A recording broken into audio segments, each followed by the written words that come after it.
Caro nos trae lo que sucede en los Juegos Olímpicos con las mujeres. Hola, Caro, te vuelvo a saludar y te doy pie a que nos comentes lo que nos trajiste preparado para el día de hoy. Yo estoy a punto de salir corriendo del estudio porque después de todo lo que ha dicho Brian hablando de los Juegos Olímpicos, me pongo a hablar yo y es como, bueno, pero no, se investigó bastante. Vamos a hablar sobre las mujeres en los Juegos Olímpicos, el rol que han tenido, que no ha sido como muy fácil durante el desarrollo de esta competencia, porque si bien han tenido un papel crucial en el deporte, no han tenido que pelearlo durante muchos años. Como en todos los aspectos, las mujeres siempre han tenido que lucharlo un poquito más para sobresalir un poco. Y pues nada, desde la antigua Grecia, cuando iniciaron los Juegos Olímpicos, los fundadores de las Olimpiadas no consideraban a las mujeres para parte, ni siquiera para poder ir a ser espectadoras de estos Juegos. Era una cuestión de hombres puramente, de los que generaban el deporte, o sea, de los que lo practicaban y quienes lo consumían. Las únicas mujeres que podrían ir a ver el espectáculo del deporte en ese entonces tenían que ser mujeres solteras, netamente, nada más. Por obvias cuestiones machistas. Y ya para 1886, que se celebró en Atenas la primera edición de los Juegos Olímpicos de la modernidad, las Olimpiadas se empezaron a transformar claramente, pero en esa época aparece el nombre de Pierre Coubertin, y que era uno de los grandes fundadores de lo que hoy conocemos como los Juegos Olímpicos modernos. Pero este hombre tenía, y otros dirigentes, si bien tenían muchos proyectos con respecto a la modernización en los Juegos Olímpicos, no tenían como tanta mirada, tanto desarrollo en cuanto al papel de las mujeres en los Juegos Olímpicos. Decía este hombre que los Juegos son solemnes y periódica exaltación del deporte masculino, y que el aplauso de la mujer era el único referente de agradecimiento que podían tener. O sea que las mujeres, sin embargo, en los Juegos Olímpicos modernos seguían siendo simplemente un trofeo más para el hombre, que era el que iba a disputar los Juegos Olímpicos. Sí, quienes teníamos que ir a aplaudir. Por lo que... Exactamente. Pero afortunadamente con el tiempo, como hemos visto en muchos aspectos de la vida, las mujeres han ido conquistando derechos y muchos espacios en muchos aspectos. Ya para 1900 las mujeres participan por primera vez en unos Juegos Olímpicos, pero lo hacen de forma muy extralimitada, y se les limita como a los juegos que consideran femeninos, que vendrían a ser las disciplinas como el golf, el croquet o el tenis, que eran como las únicas disciplinas que podían participar las mujeres. En ese entonces, en estos Juegos Olímpicos de 1900, llegaron a participar un total de 22 mujeres recién. Así que ahí pudieron también implementar modalidades como el atletismo, la gimnasia y la natación, otras modalidades un poco más abiertas para las mujeres en los Juegos Olímpicos. En 1928 se vio como un antes y un después para las mujeres en las competencias olímpicas, ya que aquí se inscribieron un total de 300 mujeres, representando un poco más del 10% de los deportistas.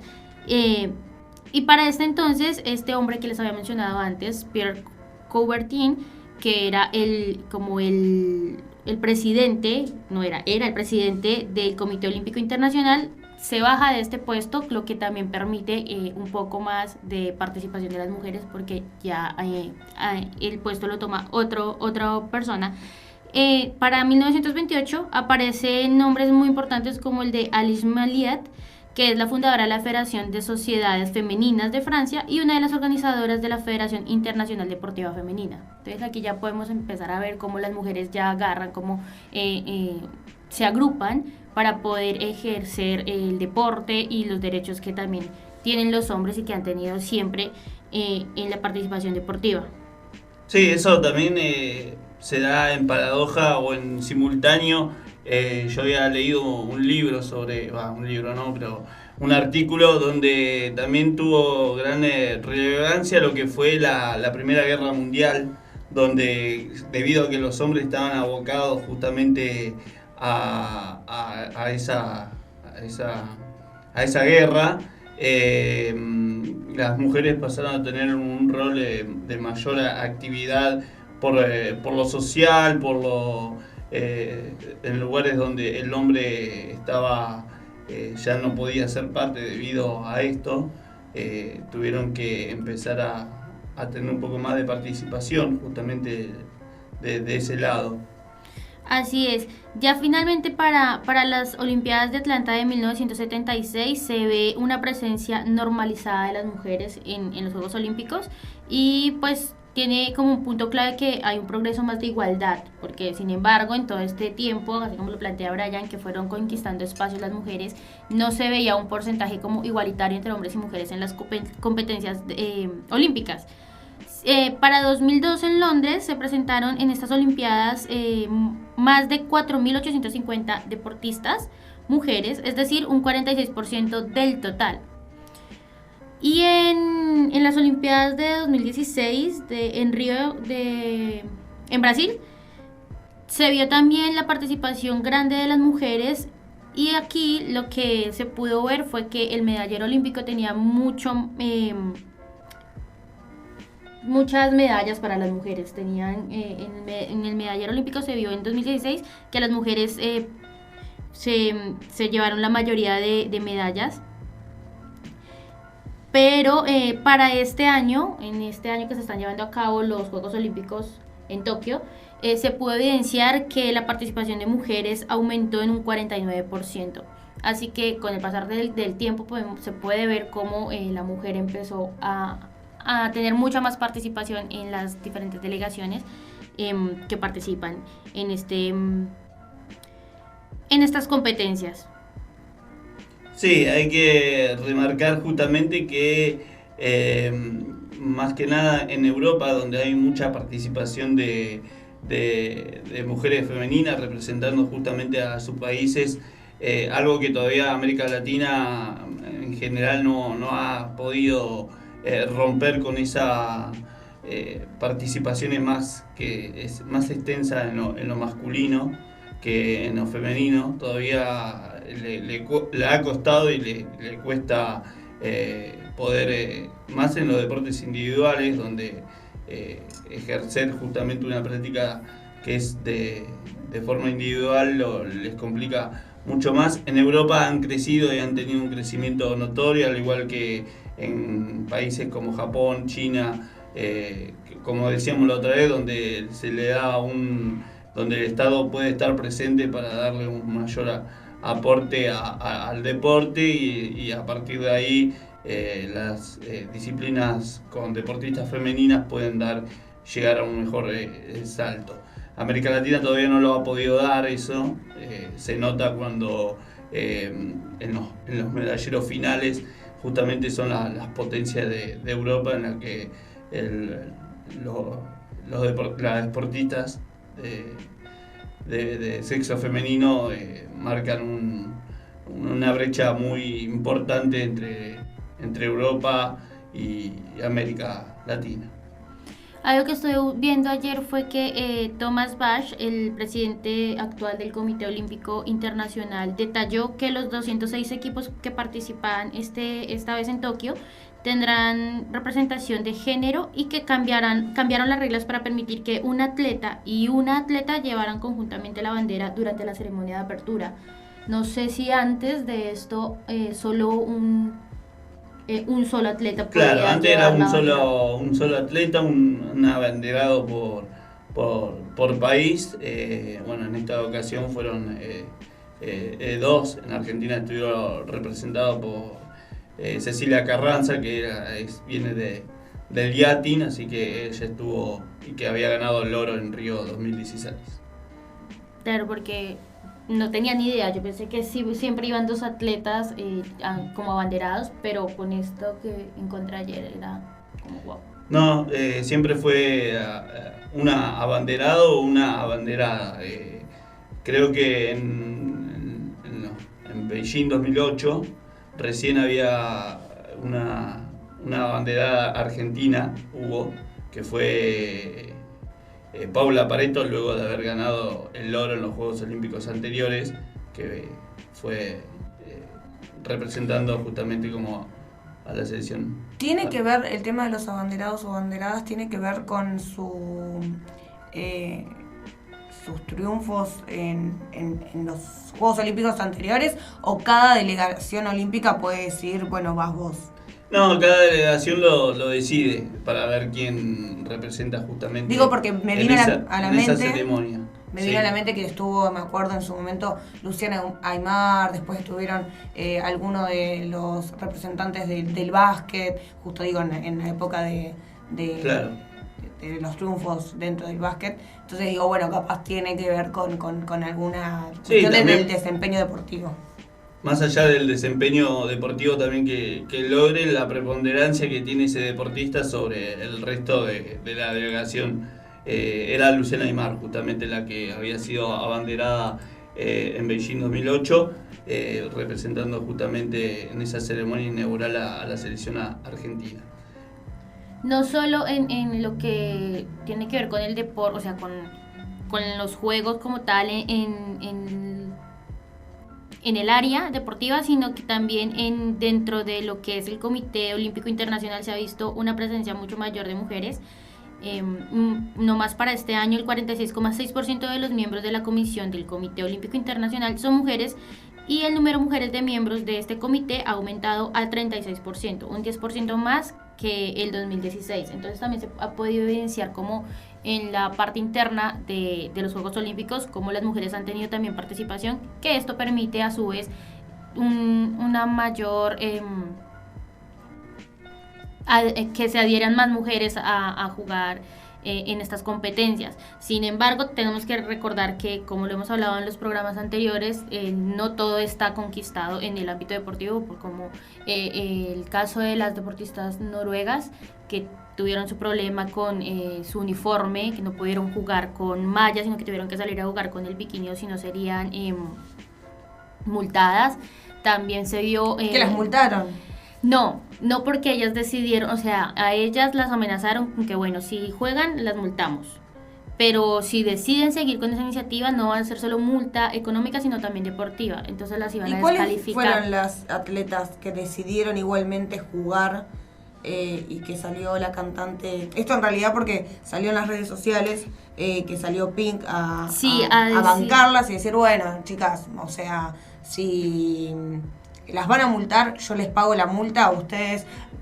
Sí, son las mismas, pero nunca se dio la multa. Ahí va.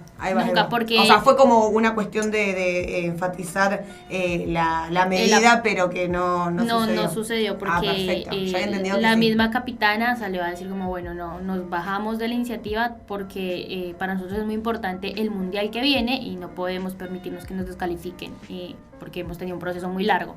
Entonces, claro, sí, obvio. Lo que es pasa... lo que decíamos recién sobre el proceso también complejo de los deportistas. Claro. De todos los deportistas en general, la preparación, lo económico, digo, todo. Uno cuando, los deportistas cuando salen de un torneo ya están pensando en el otro, y también su formación física y psicológica va también en los procesos que tiene que ir desarrollando, y me imagino que... se vienen preparando no solamente para las Olimpiadas, sino también para el Mundial. Así es.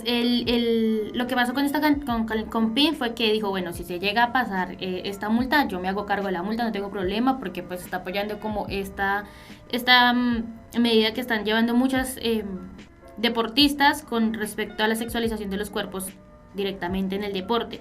Y con respecto a esto, la delegación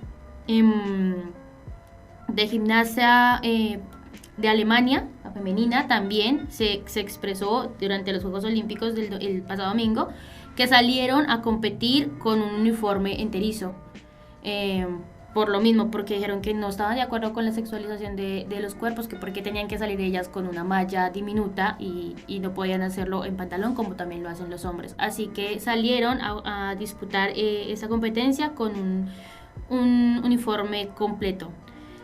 Con piernas y brazos, ¿no? Con piernas, sí. Claro. Con piernas. Medio manga 3/4 de mangas, y enterizo para la parte inferior. Que por lo general el deporte de la gimnasia se juega con mallas que pueden tener brazos, mangas largas o mangas 3/4 o mangas cortas.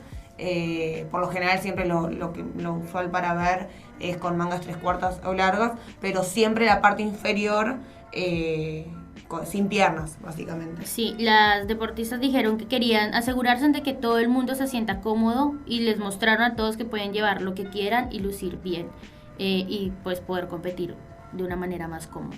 Y si hacemos un listado de la cantidad de deportes, que un poco lo habíamos charlado en un par de programas atrás, sobre el tema del uniforme que utilizan las deportistas, digo, podemos hacer un listado de todos los deportes que tienen una cuestión de sexualización y de deporte, o sea, de ropa incómoda. O sea, que vos decís, ¿cómo vas a...? No sé, el otro día, veía esto de las chicas de gimnasia, pero sucede en patín, pasaba con el tema de handball, pero también pasa con vóley, el vóley playero también, andan básicamente en bombacha y top. Sí. Una cuestión de que, charlábamos también en tu columna de la cuestión de que los dirigentes de esos deportes dicen, más allá de que sean deportistas, tienen que vender un deporte y para vender el deporte tienen que mostrarse. Sí. Desafortunadamente todavía se sigue pensando de esa forma en un ámbito económico para el deporte, pero hay mujeres que hoy están levantando la voz diciendo como, ok, no. Pueden que sí, algunas se sientan cómodas, pero hay otras que queremos dar otro mensaje o simplemente nos sentimos cómodas utilizando una malla completa o un uniforme de mangas y enterizo. Así que a pesar de que se ha visto, como ya lo hablamos ahorita, de un avance de las mujeres en la participación deportiva olímpica y en general, también quedan varias batallas por conquistar con respecto a la sexualización de los cuerpos en el deporte. Bien, perfecto. Un tema muy interesante que venimos tratando ya hace varios programas en La Mañana del Futuro por Radio 2050. Vamos a seguir hablando sobre los Juegos Olímpicos, lo que respecta a lo deportivo, pero también lo que respecta a lo social, porque también está bueno que estos eventos que ya tienen muchísimos años en la historia de nuestro mundo, nos van dejando también que hablar dentro de los procesos sociales que se van viviendo, y esta situación de las mujeres en los Juegos Olímpicos también da que hablar y da que a reflexionar también. Sí, dentro de eso de procesos sociales que uno va o se van viviendo en estos últimos años, en esta época donde se ha tomado un protagonismo importante y uno lo celebra, y se han tomado decisiones gubernamentales también, y en el que se ha avanzado y se han profundizado derechos de la mujer en cuestión de sociales. Lo deportivo también tiene que ser algo emergente ya, me parece, para que la deportista, mejor dicho, pueda participar como quiera en esa disciplina, como lo deban hacer, y no solo porque sea mercantil lo vendan de esa manera, un producto deportivo que más que eso es una competencia deportiva en la que el femenino, la mujer, al igual que el hombre, se quieren mostrar por su disciplina, por lo que hace, y no por lo que uno es. Sí, no por su cuerpo, ¿no? Por su cuerpo y su vestimenta. Sí. Claro, porque si uno busca nomás las imágenes del mismo equipo, no sé, cualquier seleccionado de balonmano, pongamos un ejemplo, y vemos tanto el masculino y el femenino juntos, se ve una diferencia nomás en cuanto al uniforme grandísima. O sea, la mujer mostrando todo, pero el hombre sí con su camisa larga y su remera larga y su pantaloneta larga. Es como que uno se pregunta como, bueno, ¿por qué las mujeres tienen que llevar un top y un bikini súper cortito mostrando? Porque pero sin ir más lejos, porque obviamente uno lo primero que se le viene a la cabeza cuando piensa en deporte masculino y en deporte femenino puede pensar, no sé, hockey, básquet, fútbol, pero sin ir más lejos, los deportes, la gimnasia artística o patín, los hombres también usan mallas, pero largas. Enterizas. ¿Por qué no podrían las mujeres usar mallas largas? Porque no es una cuestión, un poco lo hablábamos la vez pasada, de lo deportivo en cuanto a la indumentaria, de que tiene que ser corta, tiene que ser pegada al cuerpo por una cosa que puede pasar en natación o suelta por otra, sino que en este caso tiene una cuestión más de comercialización de los cuerpos de las mujeres y no de una cuestión meramente deportiva o física en el sentido de los movimientos dentro de una cancha o dentro de un lugar de juego. Así que vamos a seguir charlando sobre esto porque es muy interesante y, como decíamos recién, año a año o jornada deportiva tras jornada deportiva también van surgiendo nuevos debates. Así que vamos a estar charlando sobre esto porque es muy interesante y obviamente les vamos a traer toda la información sobre lo que está sucediendo en los Juegos Olímpicos y en el mundo y todo. En un ratito ya vamos a tener más información, pero en este momento nos vamos a una pequeña tanda.